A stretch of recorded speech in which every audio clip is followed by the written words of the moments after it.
Hey YouTube, Coppersan here. Lost Ark is releasing with a total of 15 classes in its roster, but did you know that there are still 6 more classes waiting to be released? Today we're taking a look at those classes so you know exactly what's coming. There is no exact release window for them yet though, but I do expect it will release relatively fast after the launch in the West. We're starting off this video with the Destroyer class. This is a warrior class who uses a massive hammer. It's a personification of its hammer time, bonking monsters on the head with that massive thing.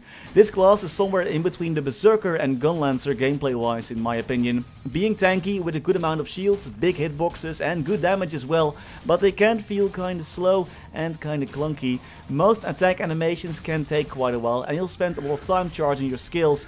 And it does feel really bad if you miss your attacks after what feels like charging them up for like an eternity. Therefore though, most destroyers use the supercharge engraving to increase skill charging speed. There are other builds as well by the way that focus more on non-charging attacks, so this class can be flexible, but hey, those charging attacks do usually do like quite a bit of damage. The Destroyer class also has 2 types of skills, blue skills that generate cores and purple skills.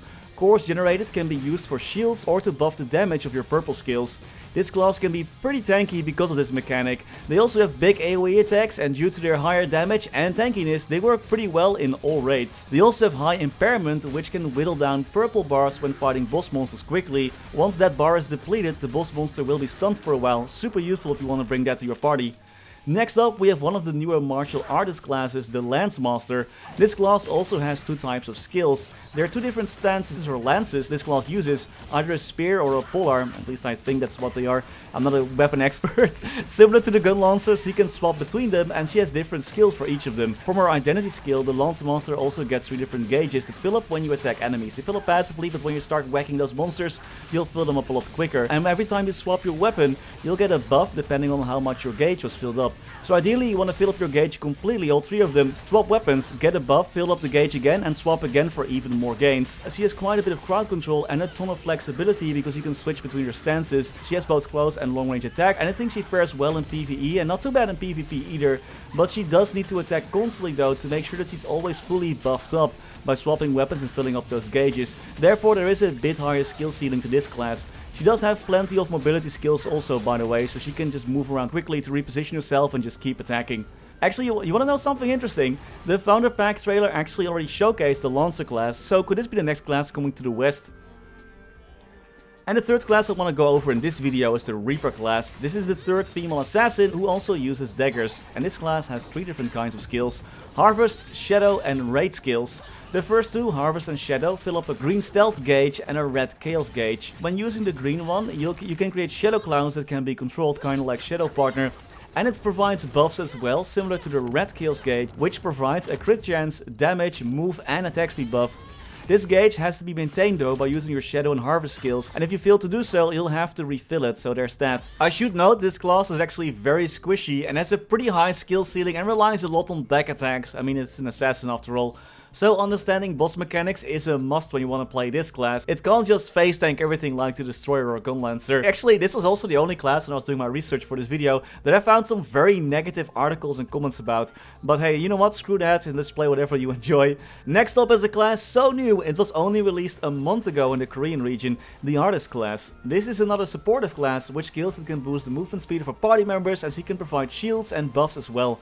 She seems to be very AoE focused with big range attacks and in my opinion look amazing. Those ink attacks look bloody awesome. She also has a new mechanic called teleportation. She can actually place down portals and party members can use those to escape trouble. You'll teleport them back to the artist. She also reminds me quite a bit of Bard from League of Legends because he can place down healing orbs which other party members can grab.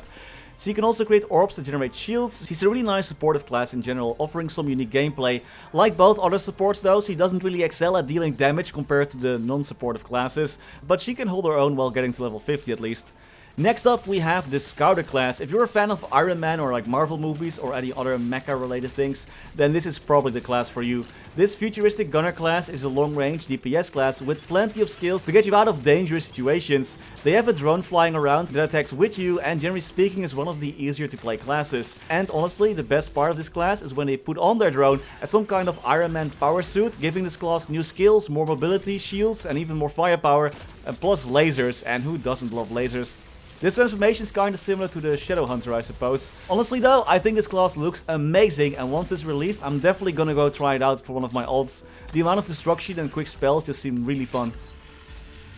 Next up is the Arcana, which is a class that you'll love if you like to infuse some good old RNG into your gameplay. This class uses special cards and a card deck to deal damage. She's a mage class that deals fast DPS and can buff herself based on the card she pulls from her deck, which is totally random by the way. She's considered a hard class to master, and her ability to pull different cards from her deck for different buffs can make her a bit of a wild card. And while she lacks defense, she can move around pretty quickly to avoid damage and dish it out herself. So if you want a bit of a more RNG focused game style, then for sure check out this class once it is released.